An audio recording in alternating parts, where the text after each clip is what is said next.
And here we have the Chapter 4 boss fight. Bet you can't guess who it is. Ignore the giant painting in the background. Yeah, we got Remilia Scarlet, and I guess you can bet who the second boss is going to be. We got Flan. Now look at Flan's bed on the right hand side. As soon as this shows up, you can see a Marissa doll there. Now the interesting thing about this boss fight is that, for one, it's probably the first legitimately difficult boss fight in this game. The second one is that this first spell card is the most powerful spell card in the game, and I'll show you guys why after I finish it.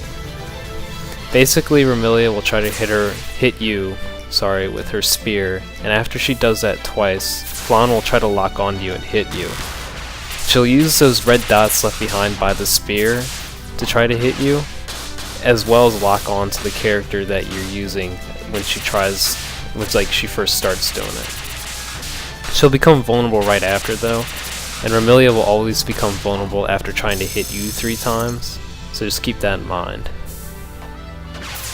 It's pretty easy to dodge the spear. You just gotta make sure you switch characters when Flan tries to lock on her, or else you'll probably get hit by it. Other than that though, it's not really difficult. Let me show you really quick what happens if you do get hit by it.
Now as for the second spell card, it's not too difficult. I took care of it with no problem. You just gotta make sure that you pay attention to where Remilia is going.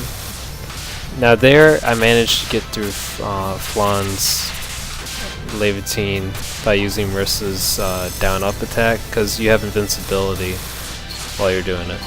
So it's pretty useful for situations like that. But yeah, this card went down really quick, and I was surprised by how easily I took care of it.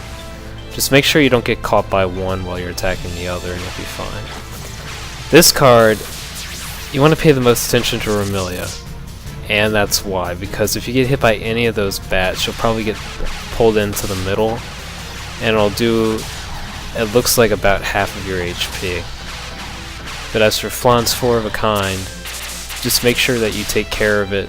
Like, they'll become vulnerable after each one attacks, and then if you knock Flan down, then Remilia will come out of that bat form, you'll be able to hit her. But Remilia is probably the biggest threat here.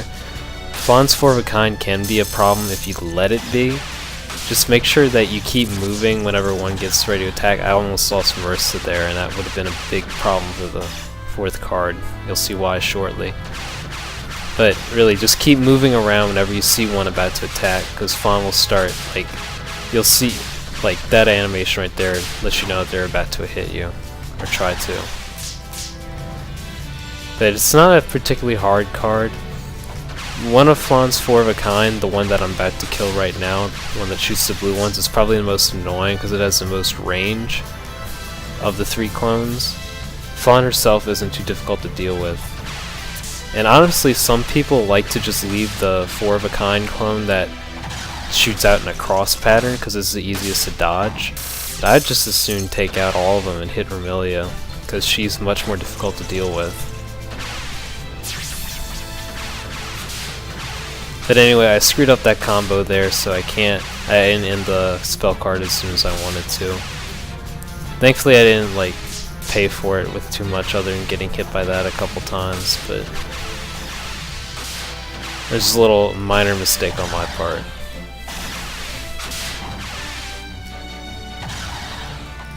Yeah, not a whole lot to say until I finish it. Just make sure you don't get hit by Remilia. That's really the important part about that card. Now this card.